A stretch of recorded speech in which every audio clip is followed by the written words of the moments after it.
Well, King Khan's latest remodelling of his Kingdom of London in the form of renaming 6 train lines is a worrying sign of what is to come under a Labour government for the whole country.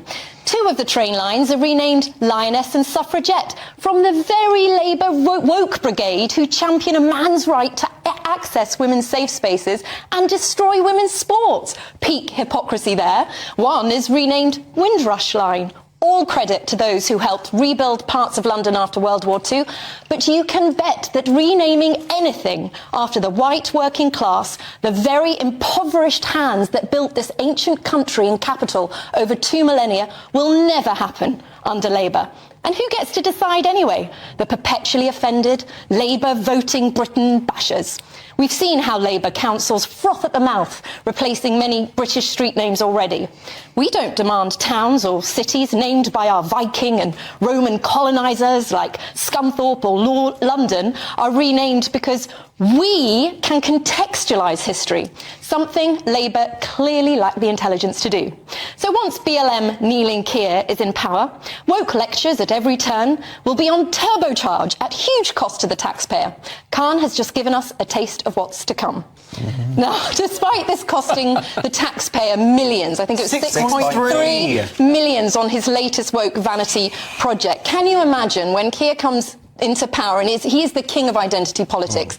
Are all our city names, street names, I mean, is Manchester going to be renamed Theychester to be inclusive? I mean, what is going to happen? Can the Tories not quickly pass a law before they go to stop the renaming of our historic streets and places and this woke train line? Do you know what gets me, Belinda? It's the fact that actually in this country we used to have basically the politicisation of the name of lines and things like that was never politicised. It was always seen as you would either name it after a royal or something like that. And now we've got this, it's almost Soviet-esque in its desire to actually create a form of basically Marxism 101, which is actually saying instead of naming things after great individuals, we're going to name things after abstract concepts like the NHS or, the suffragettes.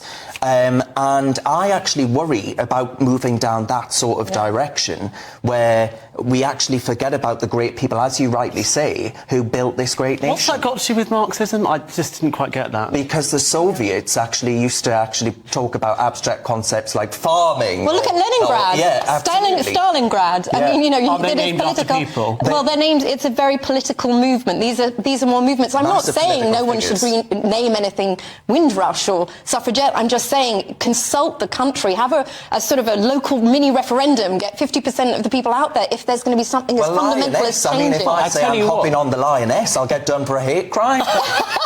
They did extensive consultation with communities, and that's how these names were come up with. So I think that answers your question. No, Labour voting Britain bashing type communities. No. Labour is far more anti-British and anti-patriotic. I lobbied for the Benjamin Butterworth line, but unfortunately I was voted out. Look, the truth is that, you're saying that this is a politicisation of these situations.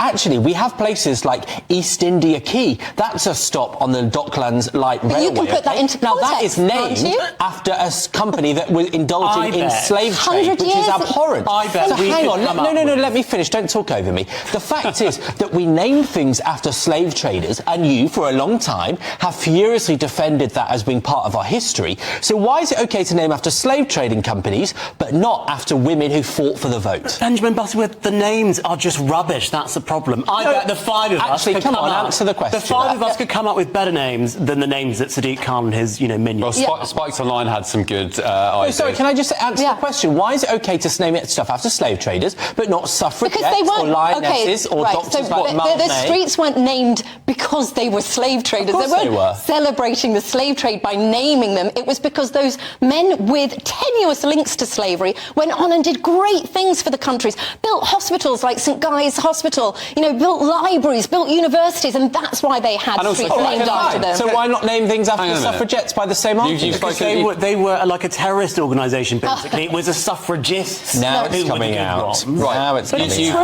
true. Did I say anything inaccurate just And there? then for exactly the same reason, we wouldn't be able to have a Churchill line, which is what I would have, by the way. Or a Farage because line. people like you turn Sorry, I around think- and say, I think you're- actually, the problem with Churchill is that he was a massive racist. I think you're all missing the point. You're all getting bogged down in why can't we name it after this and this, when the actual situation is everyone's skint, they're cash-strapped, yet Sadiq Khan is spending £6 million of taxpayer money renaming the tube line. Well, hang What's on, the point Harry. of that? We've got to say what we would call a line. I've said Churchill line. Belinda, what we do call one? Oh, well, I'd always do Churchill or Farage. In fact, A Farage line. Yeah. The I mean, lines you'd actually love a already Farage had. line. No, I wouldn't. I prefer a Cameron line. The lines actually already had names. They're the North London line, the South London line, and Yeah, the East London. that's my point. He spent £6 million on it for what? What's my line? What's your line? County lines. Oh, dear. I hope not. Look, I don't know what I'd call the line, but I think you Tories are just angry because it's not got a double-barrelled name, that's all. No, I think up and down the country, if Labour get in, you will see precious historic street names, university place names completely changed and replaced at the cost of I'm sorry. millions to the taxpayer. Says Benjamin Butterworth. Well, yes, indeed.